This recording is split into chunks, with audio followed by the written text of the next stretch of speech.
Bonjour à toutes et à tous, je suis extrêmement ravi de vous retrouver pour cette troisième vidéo. Donc dans cette nouvelle vidéo, j'ai choisi, par rapport à vos questions, de vous parler de la loi de l'attractivité. Alors c'est quoi la loi de l'attractivité? Eh bien c'est en fait cette notion d'attirer vers soi ce que l'on est. Alors dans les précédentes vidéos, nous avions parlé de l'optimisme, comment développer aussi les pensées positives. Et bien en développant tout ça, on a plus de chances d'attirer vers soi en fait les bonnes personnes ou d'attirer vers soi les bonnes opportunités. Et puis évidemment inversement. Alors la question maintenant cruciale, c'est qu'est-ce que vous voulez attirer vers vous? Alors moi, je suis convaincu que dans notre vie, nous avons ce qu'on appelle une mission de vie à accomplir. Alors c'est quoi cette notion de mission de vie? Eh bien c'est comme si nous avions quelque chose de fondamental à réaliser dans notre vie. Alors pour certaines personnes, c'est relativement simple à savoir parce que c'est quelque chose d'inné. C'est comme si on savait depuis toujours en fait qu'on était prédestiné à être par exemple instituteur parce qu'on avait cette dévotion en fait de l'éducation, ou bien parce que voilà on aime travailler dans la santé et qu'on se prédestine à être tout naturellement infirmière, infirmier. Enfin bref, voilà, il y a pas mal d'exemples comme ça pour illustrer mes propos. Et puis, il y a pour d'autres personnes, dont je fais partie, c'est la grande majorité des personnes, c'est moins évident. Alors, ça ne veut pas dire que c'est pas aussi fort, mais c'est moins évident. Pour quelle raison aussi c'est pas évident? Eh bien, parce que, on va pas se mentir, dans notre parcours personnel, on nous a pas réellement initié à cette notion-là, à la mission de vie. Ça reste quelque chose un peu abscon. Et puis évidemment, si on n'arrive pas à l'identifier, la renforcer, c'est encore moins évident.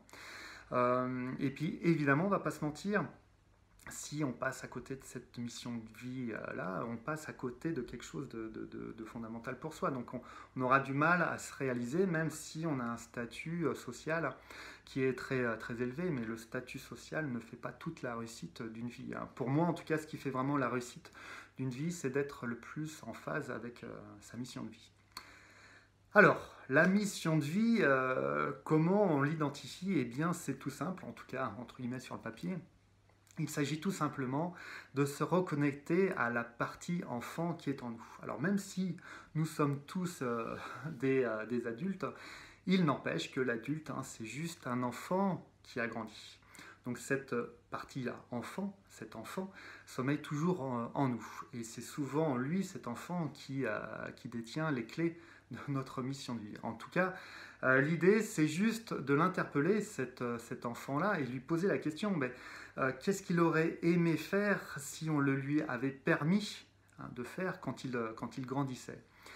Et en fait, en fonction de cette réponse, c'est de mettre en place des choses dans notre vie pour satisfaire cette mission de vie. Alors, pour répondre à cette question, bien sûr, ça vient plus ou moins facilement. Surtout, l'idée, c'est de ne pas forcer le trait. Alors pour répondre à cette question, bien sûr, il ne s'agit pas forcément d'opérer un virage à 180 degrés dans sa vie et de se retrouver dans le Larzac à élever des chèvres, c'est pas du tout ça.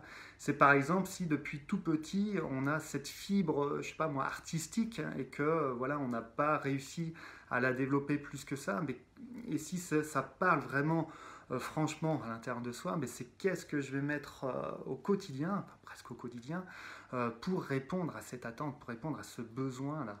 Et voilà, c'est comme ça en fait qu'on est de plus en plus en phase avec soi. Alors pourquoi on est en phase avec soi? Eh bien, c'est ce qui est aussi prépondérant, c'est que le fait de se poser et de répondre à cette question, ça va faire que en fait, l'adulte va reconnaître l'enfant qui est en soi. Et en général, dans notre vie, on est soit tiraillé vers la partie adulte, soit vers la partie enfant. Donc en gros, les deux parties ne se connectent pas énormément, il n'y a pas beaucoup d'interaction entre les deux. Donc l'idée en fait, c'est, et on en parlera davantage dans d'autres vidéos, mais c'est dans un premier temps reconnecter l'adulte à l'enfant. Et une fois que c'est fait, ça veut dire qu'on a réussi à s'écouter. Et ce qui, on va pas se mentir là aussi, c'est ce qui est rare de nos jours, c'est qu'on a du mal à prendre le temps de s'écouter. Et plus on s'écoute, plus on se reconnaît, en tout cas comme individu, et plus on se considère. Et à partir du moment où on se considère davantage, on développe davantage de respect de soi. Plus on se respecte, plus notre confiance en soi est importante.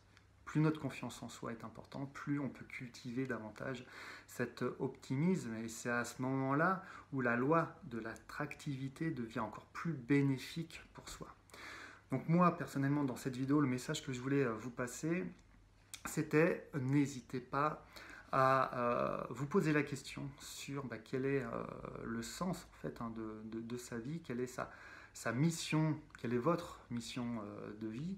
Alors même si on n'a pas forcément la réponse qui vient instantanément, c'est pas grave. Le plus important, je pense que c'est juste avoir cette intention-là de se poser la question pour encore une fois être davantage en phase avec soi-même entre la partie adulte et la partie enfant.